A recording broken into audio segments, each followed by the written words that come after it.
좋은 날입니다. 성령님께서 오늘도 여러분의 심령 가운데 큰 은혜와 평강으로 함께 해주시기를 주님의 이름으로 축복합니다. 오늘은 느헤미야서 13장 마지막 장을 통해서 성령님께서 우리에게 주시는 음성을 들을 수 있기를 바랍니다. 대개 한 책의 마지막 부분에서는 그 책의 결론적인 이야기를 담고 있는 법입니다. 그래서 느헤미야서 13장을 통해서도 과연 느헤미야서 전체를 통해서 하나님이 말씀하신 내용의 결론이 무엇일까 하는 것을 한번 살펴볼 필요가 있는 것 같습니다. 느헤미야서는 우리가 잘 아는 대로 하나님께서 느헤미야의 마음을 감동시키셔서 예루살렘으로 돌아가 예루살렘 성벽 쌓는 일을 하라는 것을 명령했다는 걸 알고 있고, 느헤미야는 그 하나님의 부르심에 온전히 충실하여서 결국 52일 만에 성전을 건축하는 일을 마치고 성벽 봉헌 예배까지 다 드리게 되어집니다. 그러나 우리가 느헤미야서 8장, 9장, 10장을 통해서 깨달은 것은 성벽 쌓는 것 자체의 중요성 때문에 성벽을 쌓은 것이 아니라 바로 성전 예배의 회복과 율법 운동을 일으키기 위해서 느헤미야가 그런 일을 행했다는 사실을 우리가 잘 알게 되어집니다. 그러니까 느헤미야서 전체에서는 성벽 쌓기라는 한 주제와 더불어 성벽을 쌓는 가장 주된 목적이 율법을 연구하는, 다시 말해서 말씀 운동을 에스라를 통해서 일으키는 일이 하나의 중요한 일이요 뿐만 아니라 성전 예배를 부활시키는 것이 그들에게 중요한 과제였다는, 어쩌면 더 본질적인 목적이었다는 사실을 우리가 깨달아 알게 되어집니다. 오늘 13장으로 넘어가 보면 그 일에 대한 결론 부분을 말하고 있다고 저는 생각되어집니다. 그래서 13장 전체를 살펴보면 그들이 하나님의 율법 앞에서 잘못한 일들을 이렇게 규정했다는 한 4가지 정도, 좀 더 자세히 말하면 한 5가지 정도의 율법 앞에 범죄했던 이스라엘 백성들을 느헤미야가 다시 돌이킨 사실을 기록하고 있습니다. 그런데 그것보다 더 중요한 것은 무엇인가 하니, 제가 느끼기에 1절, 2절을 살펴보면은 모세의 율법책을 계속 낭독해 갔다는 것이 중요합니다. 다시 말해서 말씀 운동이 이제 예루살렘 이스라엘로 돌아온 이스라엘 백성들에게 삶의 중심이 되어지기 시작했고, 그래서 하나님 말씀을 계속 낭독해 가는 가운데 하나님의 뜻이 뭔지를 하나씩 분별해 나가기 시작하고, 그 하나님의 뜻을 분별할 때마다 그 말씀을 그들의 삶 가운데 어떻게 실천해 나갔는가, 또 그 말씀을 배움에도 불구하고 그들이 어떻게 말씀을 실천하지 않고 실패했는가 하는 이야기까지 담고 있는 것이 13장의 내용입니다. 그렇다면 느헤미야서 전체의 결론이라고 말하고 있는 13장에서 말하고 있는 것은, 느헤미야는 궁극적으로 성벽 쌓는 것이 궁극적인 목적이 아니라 성벽을 쌓음으로 말미암아 이스라엘 백성들이 하나님의 말씀을 통하여 정체성을 다시 회복하고 또 성전 예배를 부활시키는 것이 하나님의 뜻이라는 사실을 다 깊이 깨달아 알게 되어집니다. 그래서 13장 이 책의 마지막 결론 부분에 해당하는 1절, 2절에서 계속 모세의 율법책을 낭독해 나갔다는 표현을 특별하게 하고 있는 것입니다. 그리고 그 율법책을 낭독해 나갈 때 깨달은 몇 가지 사실, 그리고 율법책이 성경 말씀을 연구하는 게 그들의 삶의 기초가 되어질 때, 삶의 중심이 되어질 때, 그 삶의 기준이 되어질 때 실질적으로 그들의 삶 가운데 신앙의 갱신이, 영적 갱신이 일어났다는 사실을 말함으로써 느헤미야서를 마치고 있는 것입니다. 그것이 느헤미야서의 결론입니다. 자, 결국 우리의 삶에 영적 갱신이 일어나야 합니다. 특별히 올해 여러분의 삶에 영적 갱신이 일어나게 되기를 주님의 이름으로 축복합니다. 어떻게 갱신이 일어날까요? 하나님의 말씀을 통하여서 일어날 수 있다는 것입니다. 말씀이 우리 삶의 기준이 되어질 때 비로소 그 말씀에 비추어서 우리 삶의 잘못된 부분을 고쳐나갈 수 있는 것이라는 사실을 느헤미야는 다시 한번 이야기하고 있는 것입니다. 자, 심지어는 말씀을 배우고 있는데도 불구하고 우리는 그 말씀이 형식화되어져서 실제로 우리의 삶에는 말씀과 동떨어진 말씀을 실천하지 않는 삶을 살 수 있다는 것까지도 이야기하고 있습니다. 느헤미야서의 이 결론 부분을 통해서 이스라엘 백성들이 그들이 정체성은 말씀 안에 있고 말씀을 통해서 이스라엘 민족을 회복시켜지는 이러한 일을 감당해 나갔는데 결국 그들은 또 실패하고 느헤미야가 황제에게 갔다가 다시 돌아와서 또다시 개혁을 하고 이런 일이 반복적으로 일어나고 있다는 사실까지도 미리 지금 암시하고 있는 것입니다. 그래서 몇백 년, 약 400년 뒤에 예수님께서 이 땅에 오셨을 때 그때 느헤미야가 한 개혁은 다 엉망이 되어졌고 결국 이스라엘 백성은 또 말씀을 떠나서 형식화적인 말씀 운동, 형식화된 성전 예배를 드리고 있는 모습을 복음서에서 우리가 보게 되는 것입니다. 자, 그래서 결론적으로 느헤미야 13장 전체에서 말하고 있는 것은 하나님의 말씀만이 우리의 삶의 바른 길의 삶의 기준이 되는 것이다. 그럼에도 불구하고 우리 인간의 본성의 죄악성 때문에 끊임없이 말씀을 실천하지 않고 말씀은 형식화되어지고 예배도 형식화되어지는 일이 일어날 수밖에 없다. 그럼에도 불구하고 하나님의 말씀 운동을 통해서만 우리는 우리의 삶을 영적으로 갱신하고 개혁해 나갈 수 있다는 굉장히 중요한 주제를 우리에게 다루고 있는 것입니다. 자, 이것이 전체의 중요한 내용입니다. 그 안에 자세한 내용들은 사실은 그렇게 크게 자세하게 다룰 문제는 아닌 것 같습니다. 먼저 첫 번째 문제는 뭔가 하니 율법을 낭독하고 읽어나가는 가운데 모압 족속과 암몬 족속은 이스라엘의 회중에 들어오게 하지 마라.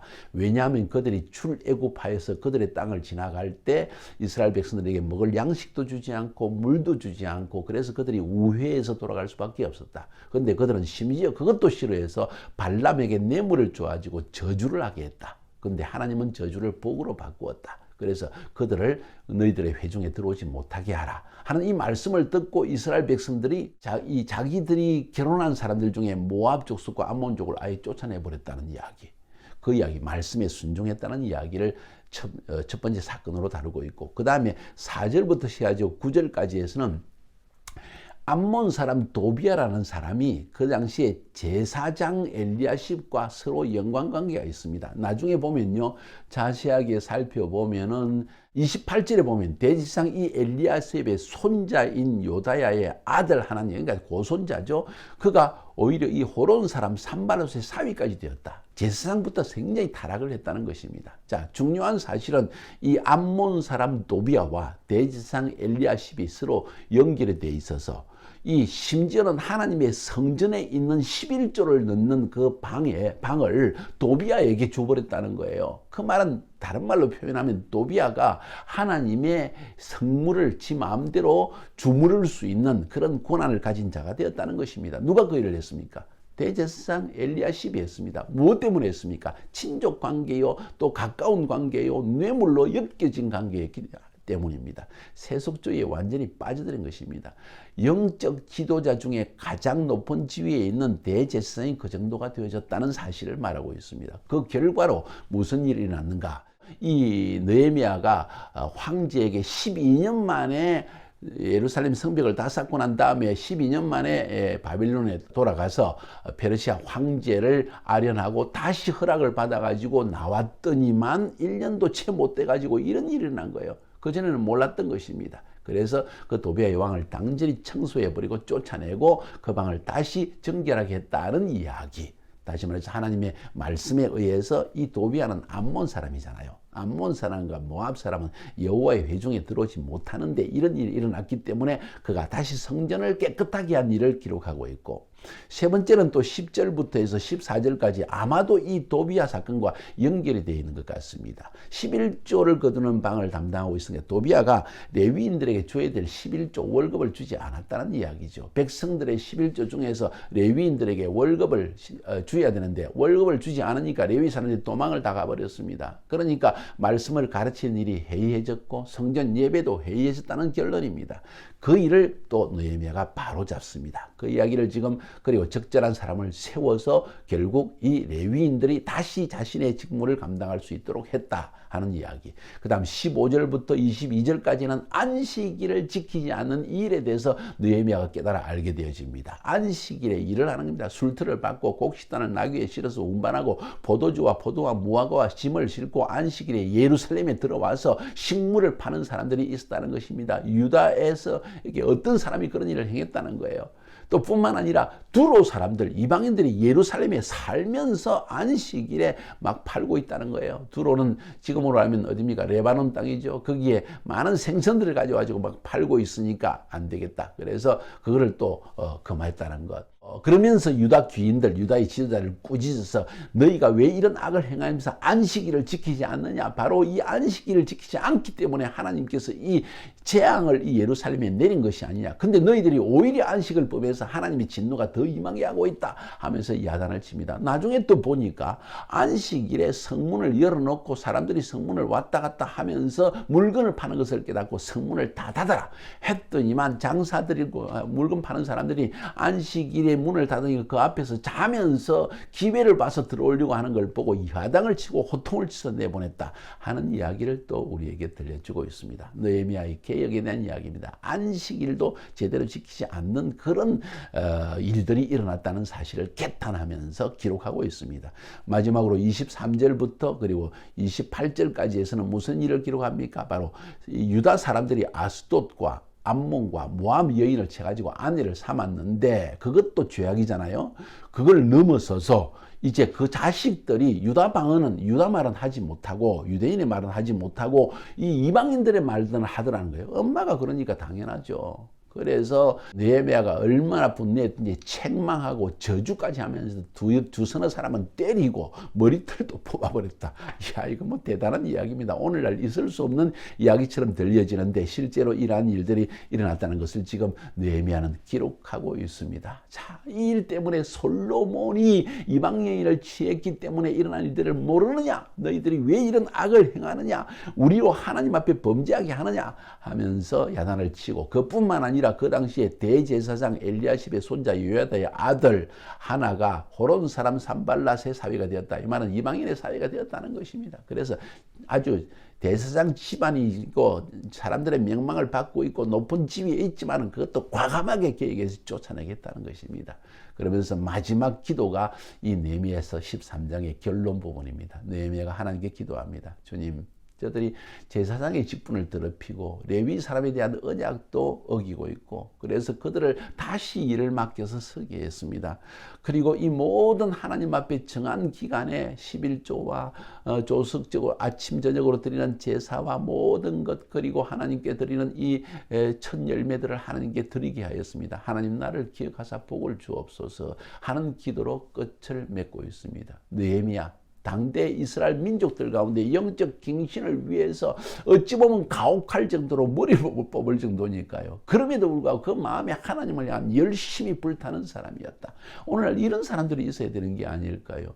이런 사람이 없기 때문에 뭐 이미 결혼했는데 어떻게 아이고 안식일에 물건 좀 팔면 어떻게 뭐 이런 식으로 하나 둘 미루기 시작할 때 말씀은 형식화되어지고 안 지켜도 되는구나 하는 마음까지 백성들에게 들게 된다는 것이죠. 느헤미야는 이 사실을 통하여서 개탄하면서 하나님께 기도하는 것으로 느헤미야서를 마치고 있습니다. 이런 개탄 오늘날도 여전히 있는 것입니다. 사랑하는 여러분, 율법의 말씀이 내 삶 속에 그대로 열매를 맺지 못할 때 이 말씀은 결국 우리에게 형식적인 말씀이 되어지고 예배조차도 형식적으로 빠질 수밖에 없다는 것 잘 기억하시고 우리가 진정 말씀 운동과 예배 운동을 통하여서 무엇보다 영이 살아있는 갱신되어진 예배의 삶을 살 수 있기를 주님의 이름으로 축복합니다. 주님이 오시기 전까지 이스라엘 민족들은 실패를 거듭합니다. 하나님의 말씀이 주어졌음에도 불구하고 이 말씀을 지키지 못합니다. 어느 때까지입니까? 주님이 십자가에서 우리 죄를 다 사하여 죽으실 때까지